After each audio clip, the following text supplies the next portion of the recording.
Kita kalau ingin sukses juga perlu kesabaran, menunggu momen, menunggu waktunya. Karena segala sesuatu ada waktunya. Ada waktu menanam, ada waktu memelihara, ada waktu memetik buahnya. Segalanya butuh proses. Tidak ada yang ujuk-ujuk setelah ditanam terus buahnya muncul.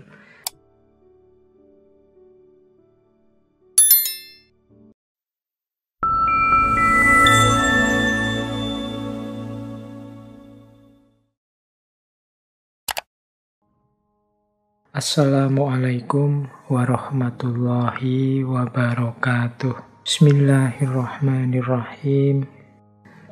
Nah, yang ketiga, the law of cause and effect.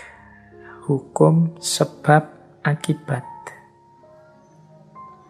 Kalau ini saya tidak perlu menjelaskan ya, kalau dalam Islam ya ada famay ya'mal misqala dzarratin khairan yarah wa may ya'mal misqala dzarratin syarran yarah. Ada aksi, ada reaksi. Ada sebab, ada akibat. Maka menghadapi hukum yang semacam ini, marilah kita ciptakan dalam hidup ini sebab yang baik-baik saja. Sebab-sebab yang produktif, yang sukses, yang unggulan, sehingga kita mendapatkan akibat juga yang sukses, yang unggulan. Jadi karena ada sebab, ada akibat. Kalau ingin akibat yang bagus, ya ciptakanlah sebab yang bagus. Ini hukum alam juga. Tidak mungkin dari kemalasan lahir keberhasilan misalnya, makanya jangan malas. Tidak mungkin dari kejahatan, keburukan lahir kebaikan. Tidak mungkin dari proses yang merusak lahir perbaikan.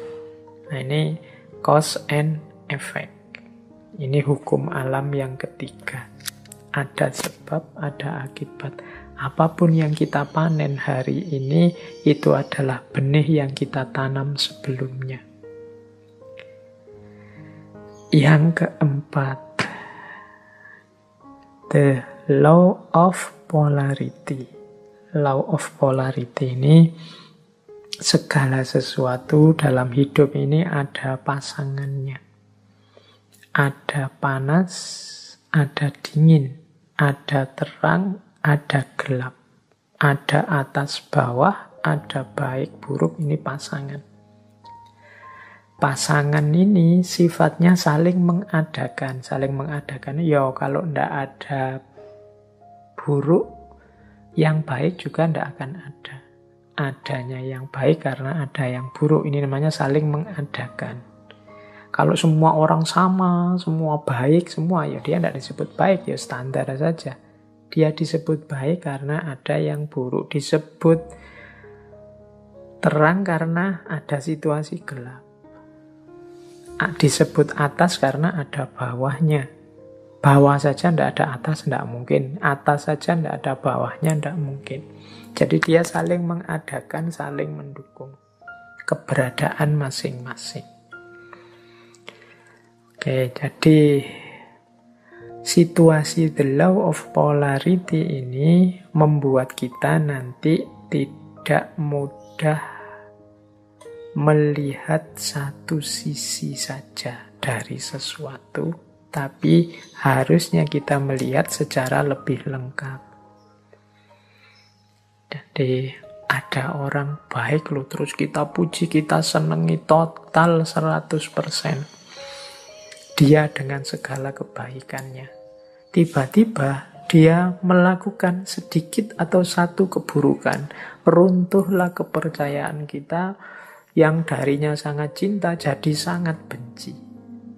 Kita lupa bahwa namanya masih manusia, masih duniawi, itu pasti berpasangan. Ada baiknya, ada buruknya. Ya mungkin kadar dan ukurannya berbeda-beda, tapi pasti ada pasangan-pasangan ini.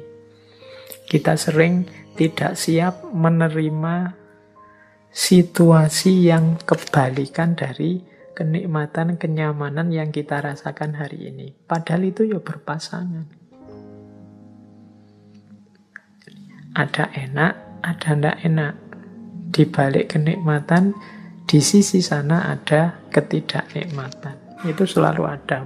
The law of polarity ini di falsafah hidup yin yang. Tapi the law of polarity ini juga salah satu dari 7 cosmic law. Salah satu hukum semesta. Baik, nanti kita lanjutkan kalau yang keempat ini ya. Yang kelima, the law of rhythm. The law of rhythm ini, hidup ini mengalami siklusnya masing-masing. Hidup ini ada perputarannya. Siang, malam, kelahiran, kematian, kemunculan, kepergian, dan lain sebagainya. Namanya ritme, iramanya hidup. Nah, segalanya ada awalnya, ada akhirnya. Ini the law of rhythm. Beberapa kali saya ceritakan kan ada kisah sufi, seorang sufi yang punya jargon, ini pun akan berlalu. Mengalami apapun, apakah itu kesenangan, apakah itu kesedihan, pada saatnya juga akan berlalu. Seberat apapun, seperti apapun. Termasuk pandemi ini. Dia ada awal kehadirannya, pasti nanti ada akhir kepergiannya. Itu the law of rhythm. Jadi kalau kita mengalami situasi apapun, sadarlah bahwa situasi ini akan berakhir. Yang sedang sedih, ingatlah kesedihanmu pada saatnya akan berganti kegembiraan. Yang sedang gembira, wong namanya kita hidup, pada saatnya juga akan ada masalah dan kegembiraan akan bertemu dengan kesedihan. Itu namanya the law of rhythm. Hidup ini ada siklusnya. Yang sedang di bawah jangan putus asa, yang sedang di atas jangan jumawa. Karena kita ini berputar. Ini namanya the law of rhythm. Untuk the law of rhythm ini, baik, kita lanjutkan. Yang keenam, the law of gestation. The law of gestation itu bunyinya begini. Segala sesuatu perlu waktu untuk terjadi. Tidak ada yang ujuk-ujuk sempurna. Tidak ada yang ujuk-ujuk utuh. Segala sesuatu dalam hidup ini butuh proses, perlu waktu.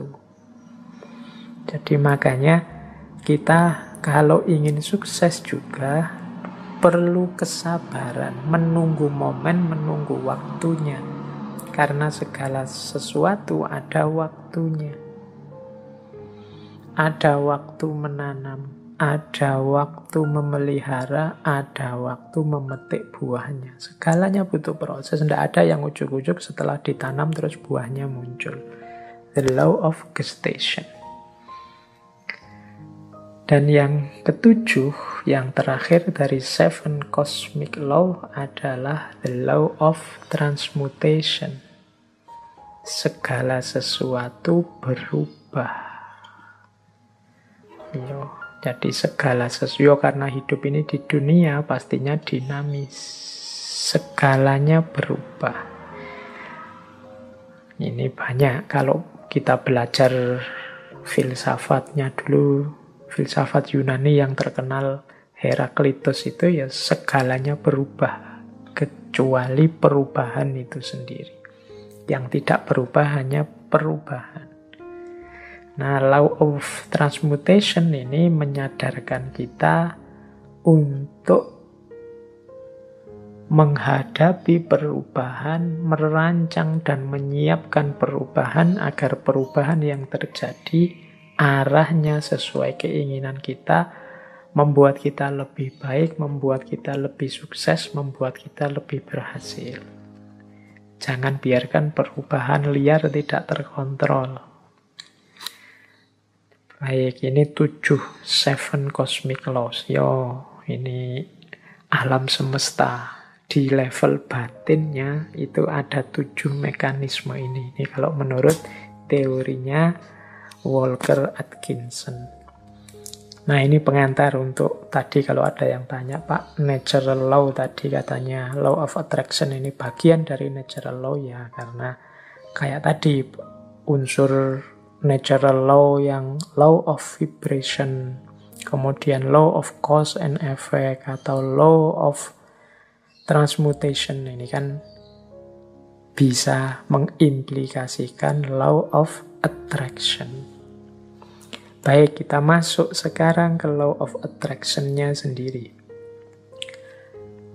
Basic principles, prinsip-prinsip dasarnya law of attraction itu di catatan saya secara umum ada 4. Yang pertama, apa yang engkau pikirkan, itulah yang engkau dapatkan. Yang kedua, pikiranmu menentukan bagaimana hidupmu. Yang ketiga, pikiran yang positif akan mendatangkan kehidupan yang positif. Dan yang keempat, pikiran yang negatif akan mendatangkan kehidupan yang juga negatif. Berarti law of attraction ini pertama-tama menyarankan kita untuk memperhatikan apa yang ada di pikiran kita. Isinya apa saja? Apakah isinya hal-hal yang positif ataukah isinya hal-hal yang negatif? Kalau isinya hal-hal yang positif, insya Allah hidup kita juga akan berwujud positif.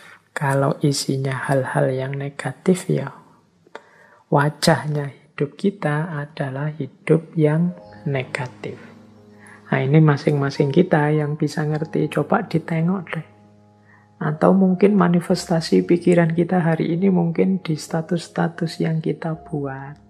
Obrolan-obrolan dengan teman-teman kita hari ini. Coba kita muhasabahi, kita refleksi. Banyak positifnya atau banyak negatifnya. Makanya agama itu menyuruh kita serba husnudzon. Jangan suudzon. Husnudzon itu berarti mengisi pikiran dengan yang positif-positif. Maka hidup kita warnanya juga sesuai isi pikiran kita. Karena husnudzon, ya hidupnya jadi husn. Husn baik. Kebalikannya kalau suudzon, hidupnya juga akan termanifestasi jadi su. Pikirannya jelek, terus pikirannya negatif, terus curiga, terus ya sudah, hidupmu adalah hidup yang warnanya penuh kecurigaan. Hidup penuh kecurigaan itu kan hidup yang gelisah. Dari mana kegelisahan itu muncul? Engkau sendiri yang menciptakan. Dengan suudzonmu tadi, prasangka burukmu tadi. Coba tadi kamu prasangka baik, hidupmu jadi tenang. Dari mana ketenangan itu datang? Ya engkau ciptakan sendiri tadi, karena engkau suudzon. Ya bayangkan ya mudahnya, misalnya kalian mau naik kendaraan umum, naik bis atau kereta.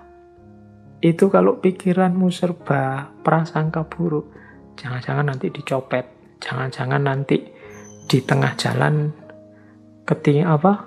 keretanya tabrakan mogok, jangan-jangan pikirannya jelek terus. Maka kalian tidak akan bisa menikmati perjalanan. Sepanjang jalan mungkin kamu gelisah, ini jangan-jangan nabrak, jangan-jangan nanti ketemu orang jahat, jangan-jangan tidak tenang perjalananmu. Dari mana ketidaktenangan itu datang? Ya kamu awali dari pikiranmu sendiri tadi. Tapi coba engkau husnudzon, jadi pikiran yang bersih, tidak curiga, yakin dengan kenyamanan, keamananmu, ya perjalananmu nyaman. Tadi kalau di rumus teori vibrasi tadi, ya kenyamanan, keamananmu akan menarik sekelilingmu, frekuensinya juga jadi nyaman, jadi aman. Tapi kecurigaan, kegelisahanmu juga akan melahirkan kecurigaan, kegelisahan di sekelilingmu. Hidupnya jadi tidak nyaman. Nah, ini basic prinsipnya, mudahnya penjelasannya begitu. Jadi kalau kita isinya negatif-negatif saja, ya energi negatif yang kita tarik dalam hidup. Pandemi ini kan melahirkan jutaan gagasan negatif. Mungkin lebih dari itu, saya sebutnya jutaan, jangan-jangan puluhan juta atau ratusan juta seluruh dunia. Bayangkan energi negatif yang lahir dari jutaan pikiran yang negatif. Sakitnya sama. Tapi kalau kita hadapi dengan optimis atau dengan pesimis, itu kan kesannya, rasanya beda. Itu the law of attraction. Semakin negatif isi pikiran kita, ya semakin keruh hidup kita. Asalnya ya kita sendiri yang mengundang kekeruhan itu.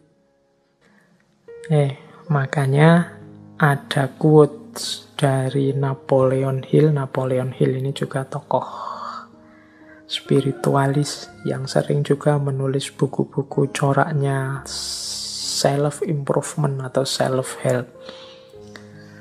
Dia bilang begini, keep your mind fixed on what you want in life, not on what you don't want. Ini beliau ngasih tips, simpanlah di kepalamu, isi saja dengan apa yang engkau inginkan, bukan apa yang tidak engkau inginkan. Contohnya misalnya tadi ya, mau naik kendaraan umum, kereta atau pesawat. Niatnya apa? Saya naik pesawat semoga aman. Ini lebih positif daripada saya niat naik pesawat semoga tidak tabrakan. Nah, ini kata-kata tidak tabrakan ini oleh Napoleon Hill disebut negatif. Jadi mending kita pakai kalimat yang positif untuk menghadirkan tadi energi dan vibrasi yang positif. Jadi simpanlah hal-hal yang positif di kepala, bukan hal yang negatif. Begitu kita, misalnya hari ini ada pandemi, ya mari kita berdoa semoga kita sehat. Bukan fokus pada semoga penyakitnya tidak menyerang kita. Itu ada tidaknya. Tidak itu mudahnya didefinisikan sebagai negatif. Nah, negatif-negatif ini ya akan berkumpul energinya di sekeliling kita.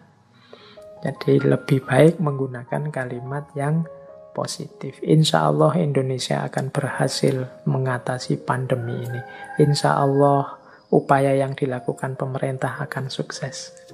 Nah, ini menghindari kalimat-kalimat yang negatif. Jangan-jangan meskipun sudah begini masih belum sukses. Jangan-jangan itu kalimat-kalimat kekhawatiran, kalimat-kalimat negatif akan berpengaruh. Jadi kuncinya the law of attraction itu hindari pikiran-pikiran negatif, hindari pernyataan-pernyataan yang negatif. Karena itu akan menjadi kunci hadirnya energi-energi yang negatif di sekeliling kita. Itu ada quote juga yang saya bawa dari Henry Ford. Teman-teman mestinya kenal tokoh ini. Ini berhubungan dengan otomotif ini. Henry Ford. Ada quote yang terkenal sekali dari Henry Ford ini. Whether you think you can or you can't, either way you are right. Apakah engkau menganggap dirimu mampu atau tidak, dua-duanya benar. Kita akan sering menggunakan kalimat-kalimat yang mengekspresikan ketidakmampuan diri. Aku ndak bisa baca loh, aku ndak cakep loh, aku ndak bisa ngomong di depan publik loh, aku ndak bisa menari, aku ndak bisa berenang, aku ndak bisa menyanyi. Ya sudah, karena kita sendiri deklarasi kita ndak bisa, ya akhirnya ya kita memang ndak bisa. Padahal kalau mau kita bisa kok. Saya ndak bisa Pak ngomong di depan orang banyak, jadi ya iso. Cuma karena sudah merasa tidak bisa, ya selesai dengan ketidakbisaanmu. Saya tidak bisa Pak kalau harus menyanyi itu. Saya menyanyi itu trauma sekali. Mungkin ya bisa, kalau kamu mau belajar tetap bisa. Semua orang mungkin ya bisa nyanyi. Cuma ya karena tidak mau saja, akhirnya ya memang tidak bisa beneran. Wah, matematika itu saya tidak bisa Pak. Wah, filsafat itu apalagi Pak. Puyeng saya tidak bisa. Ya sudah, engkau menganggap tidak bisa, ya engkau tidak bisa. Kalau kamu percaya engkau bisa, pasti engkau juga bisa. Jadi whether you think you can or you can't, either way you are right. Kamu anggap dirimu bisa, ya benar. Kamu anggap dirimu tidak bisa, ya benar. Karena tadi terlanjur kamu anggap dirimu tidak bisa, ya sudah, berarti kamu memang tidak bisa. Padahal sebenarnya kalau kamu sadar bahwa engkau bisa, ya sebenarnya engkau bisa. Saya matematika tidak bisa, Pak. Sebenarnya ya engkau bisa, tapi engkau menolak untuk bisa saja. Saya bahasa Inggris itu tidak bisa, Pak. Ya jan-jane ya iso, cuma kamu menolak saja untuk bisa. Kalau mau belajar pasti bisa. Oke, jadi ini contoh bagaimana pikiranmu menentukan hidupmu. Karena tadi kamu sudah merasa ndak bisa, ya wes, memang akhirnya engkau ndak bisa beneran dalam kenyataannya. Karena engkau merasa ndak mampu filsafat, ndak mampu matematika, ya sudah, berarti titik di situ memang kalian ndak bisa dan ndak mampu. Padahal kalau kalian mau, ya tetap mampu. Ini Henry Ford. Makanya menurut saya gunakan kalimat-kalimat yang lebih positif. Apalagi teman-teman ini yang guru ya, yang punya murid, punya anak didik, entah di level apapun, apalagi yang masih dalam upaya pembentukan SD, SMP, TK, PAUD. Ini kan hindari kalimat-kalimat yang negatif. Masukkan dalam isi kepala anak-anak kita itu hal-hal yang positif, yang membentuk dirinya secara positif, yang penuh harapan, yang penuh keyakinan akan masa depannya, yang menumbuhkan potensi-potensi tersembunyinya. Yakinkan bahwa mereka bisa apapun yang mereka inginkan, kalau mereka mau. Jadi itu prinsip the law of attraction. Nah, asumsi-asumsinya apa sih the law of attraction itu? Jadi yang pertama, energi mengalir kemana perhatian seseorang tertuju. Mengapa sih meyakini the law of attraction? Apa yang kita yakini itulah yang terwujud. Karena ketika kita meyakini sesuatu, fokus pada sesuatu, energi kita mengalir ke situ semua. Pokoknya saya harus berhasil di sini, saya harus sukses ini, saya harus mampu melakukan ini. Nah, itu energi kita mengalir ke situ semua. Ya wis, mudahnya sering saya ilustrasikan kan kalau orang jatuh cinta. Itu energinya fokus semua pada yang dicintainya, sehingga kadang-kadang dia bisa melakukan apapun yang untuk dirinya sendiri saja mungkin tidak dilakukan, tapi untuk yang dia cintai, dia mampu melakukannya. Kenapa? Energinya mengalir ke situ semua, karena pikiran perhatiannya ke situ semua. Jadi asumsi pertamanya itu. Ketika kita fokus pada sesuatu, maka semua potensi diri kita ke situ semua. Itu yang pertama, asumsinya itu. Yang kedua, alam semesta ini, ya di situ kalimatnya penuh dengan kelimpahan untuk manusia. Maksudnya apa? Alam semesta ini, segala fasilitas kelebihan yang ada di dalamnya oleh Allah itu diciptakan untuk manusia, dalam tanda petik untuk melayani manusia. Kita ini kan makhluk yang dihadirkan ke bumi setelah bumi siap untuk kita huni. Karena memang bumi disiapkan untuk manusia. Maka apapun sebenarnya yang kita inginkan, yang kita harapkan dalam hidup ini pasti difasilitasi oleh alam semesta sekeliling kita. Tinggal kita mau atau tidak. Nah, itu asumsi kedua. Berarti kuncinya ada pada keinginan dirinya manusia. Asumsi yang kedua, mengapa kok pikiran kita nanti yang menjadi kunci? Yang ketiga, kemampuan atau potensi manusia itu sangat jauh lebih besar, jauh lebih luas daripada yang kita sadari saat ini. Jadi, kayak kita merasa, Pak, filsafat itu mentok, saya Pak enggak paham. Enggak, kamu kurang serius menggali potensimu saja. Kalau kamu mau bisa. Pak, bahasa Inggris itu Pak, wah puyeng saya Pak. Matematika itu Pak, enggak.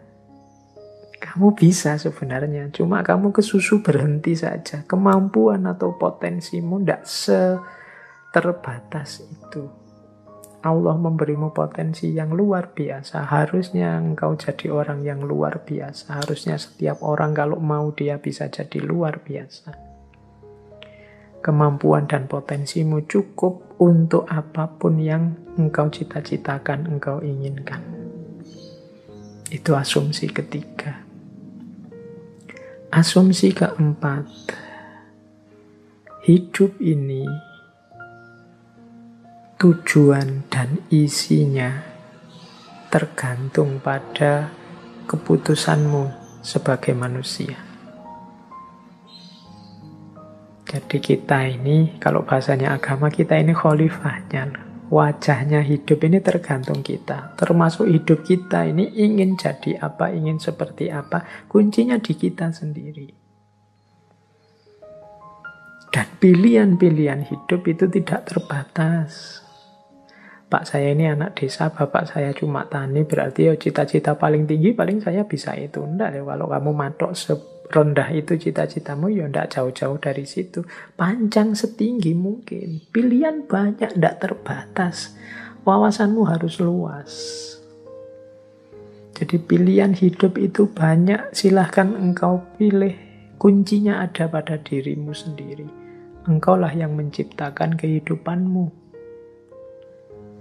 Jadi rentetan asumsi ini, energi itu mengalir, fokusmu kemana tertuju. Kalau engkau fokus hanya pada hal-hal itu yang sepele-sepele, yang biasa-biasa saja, ya hidupmu akan terbentuk secara sepele dan biasa-biasa saja. Tapi kalau engkau fokus pada hal-hal besar yang luar biasa, ya hidupmu akan terbentuk secara luar biasa. Jangan takut, alam semesta pasti menyediakan semua fasilitas yang engkau butuhkan. Kuncinya hanya ada pada dirimu, mau atau tidak, siap menggali kemampuanmu sendiri atau tidak, berani memilih, memutuskan atau tidak. Apapun yang engkau putuskan, engkau pasti mampu mewujudkan dan alam semesta akan membantumu. Dan energimu akan fokus ke sana untuk melahirkannya. Ini asumsinya dari The Law of Attraction.